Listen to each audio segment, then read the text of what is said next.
On this beautiful, almost spring day, I thought I would make some lentils and lentil patties. And while I do that, let's talk about what it's like when you're living with and making do with very little.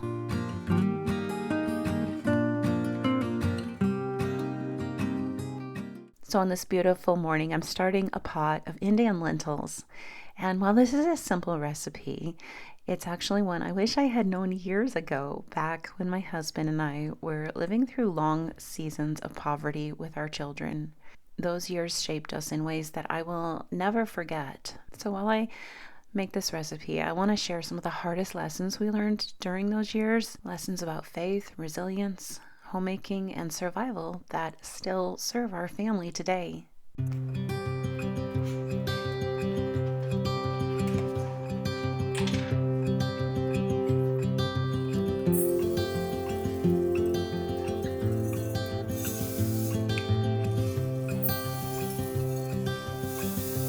A lot of people don't realize there's a difference between low income and poverty. Low income might mean you have less margin, but you budget tightly, you shop carefully.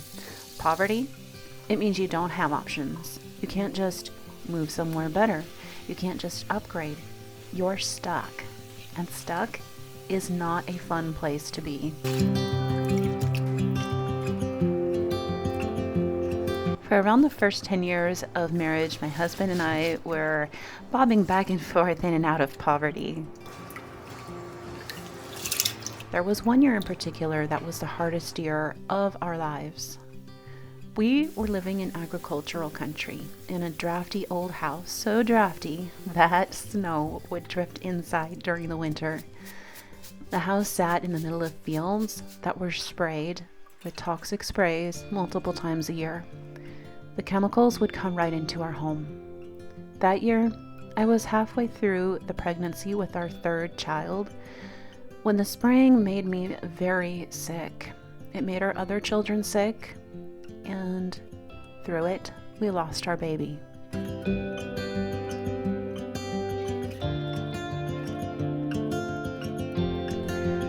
I remember feeling completely forsaken through that time. We had already looked into moving, but we couldn't afford anything else. You see, poverty, it doesn't leave room for better options. It traps you. A few months later, we were expecting again, and we asked the landlord and the neighbors to please warn us when they sprayed so that we had a chance to at least get out of the house so we didn't have to breathe it. We let them know what happened. And immediately after that, we were evicted.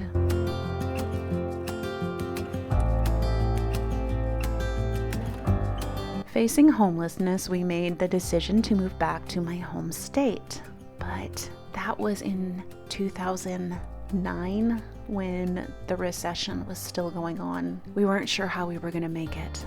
Then we remembered an old abandoned house, broken windows, completely run down. Now my husband's handy and I came from a carpenter family, so a fixer-upper didn't scare us one bit. My husband knew the owner and he offered to rent to own it, and the owner, God bless him, he kindly agreed. I was 7 months pregnant when we started trying to fix that house. We had 2 weeks. Almost no money, and a fixer-upper required supplies, which require money. Now friends came over to help us. Cousins drove hours to help us move. A couple months later, we welcomed a beautiful baby boy in our first home that we were buying.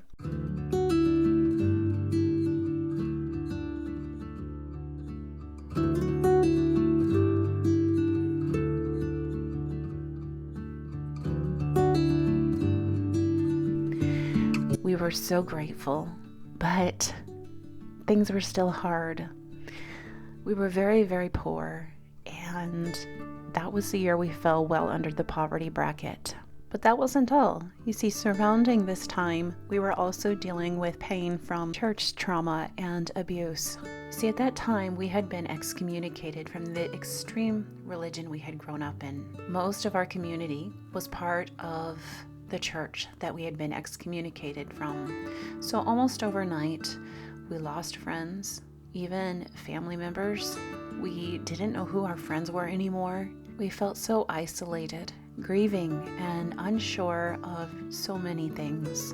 It was one of the loneliest seasons of my life as a young, newish wife and mama. You know, the season where you really need friendship and support. But those were also the years that God made me stronger than I ever knew I could be. Now, as they say, hindsight is everything, and looking back now, I can see something that I couldn't see at the time. Some of the hardest seasons of our lives are also the seasons when God is quietly teaching us certain lessons to prepare us for the work that He has for us. I was learning lessons in resilience, how to rebuild, and create a more solid faith from the ground up. I was learning more about grace, compassion, how to create something beautiful from almost nothing, how to help others. I began diving more deeply into learning old-fashioned homemaking skills and frugal living. I learned how to create peace inside of a home, even when the home isn't very nice, and when life outside of it feels uncertain. And those years eventually inspired so many of the things that I have been working on and sharing with you here. Recently, I created a free masterclass. It's for women who feel overwhelmed, especially those who come from difficult or traumatic backgrounds and are trying to rebuild their lives, their homes, and their faith one small step at a time. Because I know what it feels like to look around your life and think, how do I make lemonade out of all of these lemons? If that's where you are right now, I will leave the information for the masterclass in the description below. It is free. And I just want you to remember, sometimes the most beautiful things God builds in our lives begin in the ashes of the hardest seasons.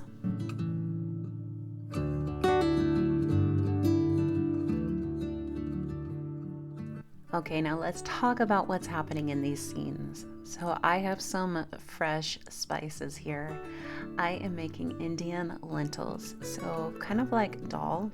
I used to think when we were living through our poverty years that I hated beans. And I remember one time having them for so long that I literally cried one day because I just did not want to eat one more bite of beans.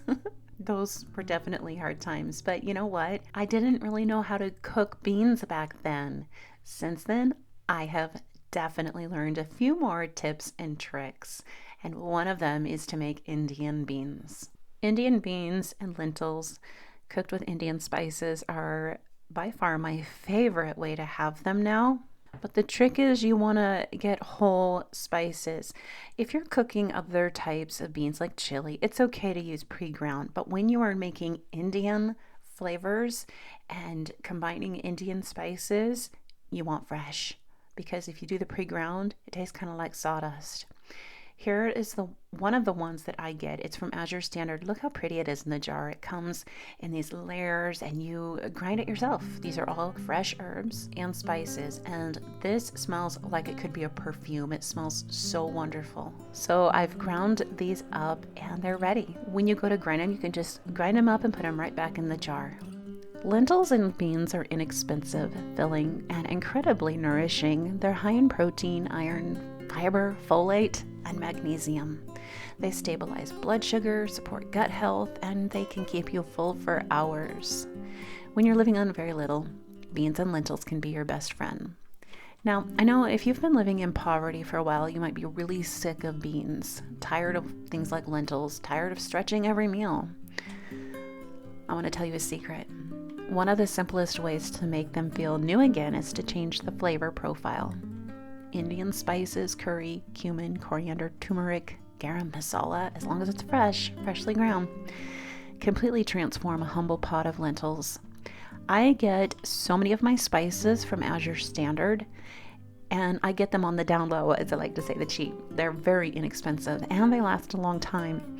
A small investment in flavor can make very inexpensive food feel comforting and different. It's all about the spices. But this is just one of the many tips that I share for living well on very little. I have a whole playlist I'm building about low income and poverty living. I will link to another video in the description box below and my playlist if you would like more practical ideas.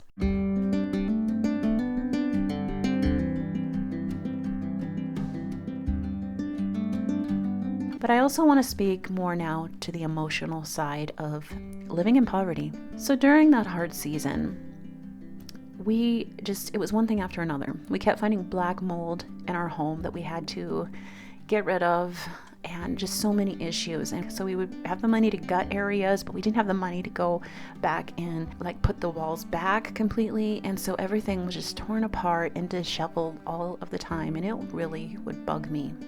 There was a few things I learned through that time. During that season, there was this elderly woman who heard what had been happening to us, and she didn't agree with how we'd been excommunicated from our church. So once a month she would call just to encourage me. She told me something I've never forgotten, and I still remember to this day. She would say, when you're discouraged, clean your house. Now that sounds like the most basic, silly of things to do, right? But it's not. At the time it sounded so simple, but she was right. Moving your body changes your mood, changes your mind. Now we know that it's because it boosts dopamine. It shifts your focus and it gives you momentum. It also helps you appreciate having a home. Even if your home's unfinished, even if it's drafty, even if it feels like a shack, even if it's torn apart, cleaning it says, this is still my home. I still have dignity. If you're in a low season right now, here are a few other things that can help. Move your body, clean, sweep, scrub, walk. Cook from scratch. It builds skill and confidence. Light a candle at dinner time or while you're making dinner, even if it's over a pot of lentils. Keep learning. Learn the old ways. Knowledge compounds. Pray honestly, even if all you have are tears. If you start to feel bitterness creep in, start to count your blessings.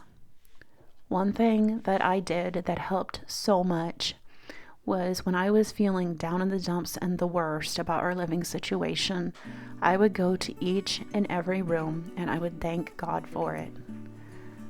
We were poor, we were grieving, we were isolated.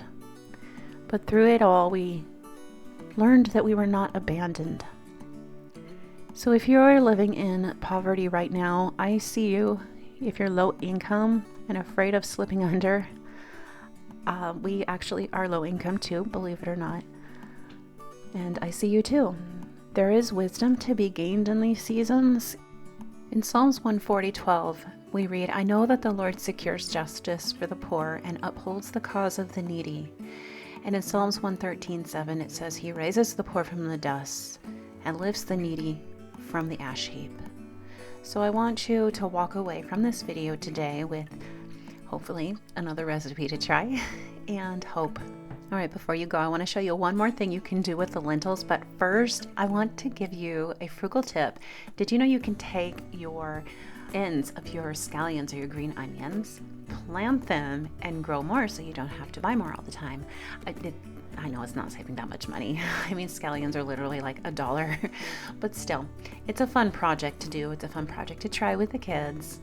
And if you're like me and you buy scallions, but they somehow get lost in the fridge and you can't find them, or they just get buried and you find them, but they've gone bad, this is a great way to keep them on hand at all times and only use what you need. So don't go, because I have a couple more tips here. One of them is you can take that lentil soup that I showed you, strain some of it out, take the lentils and vegetables, add some egg to it, and fry them into patties. They're so good. Lately here on the channel, a lot of the focus has been on encouraging and uplifting women who are needing to be more frugal with the economy like it is. So I have been really leaning into encouraging and uplifting women in the low income, frugal, but elegant homemaking area, because isn't that what we want as homemakers, is to create a place, a haven for our families that doesn't cost a fortune, makes everybody feel special to live there, has at least a resemblance of elegance and class, but yet that we can afford. One tip I have for you right now is soups. Soups are awesome, and if you make your own broth, soups can be so much more affordable than making them or buying them from the store. I got these bones. I think I spent $16 on bone marrow bones and soup bones. And what I did is I boiled these in about 4 or 5 gallons, no, 3 gallons, sorry, 3 gallons of liquid. So I boiled them for around 12 hours, chilled them, and I did this process about 3 days, and I put a little vinegar in it too, and I'll show you an up close of what to look for when you know your soup bones are done. But the marrow, everything is gone from the center of these. What I'm gonna do next is, now that I've strained this, I'm gonna freeze the broth. I could can it, running short on time, and I just don't want to take the time to can it.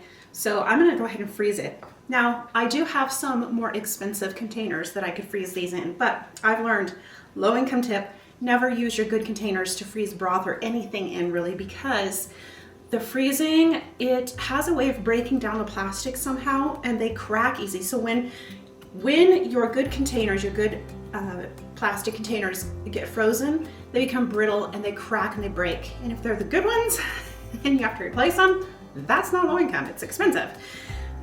So what I do is I save sour cream containers, because we buy this stuff in bulk anyways. We buy big things of sour cream, we're a large family, so I get the big things of sour cream and the big things of cottage cheese, and we save these.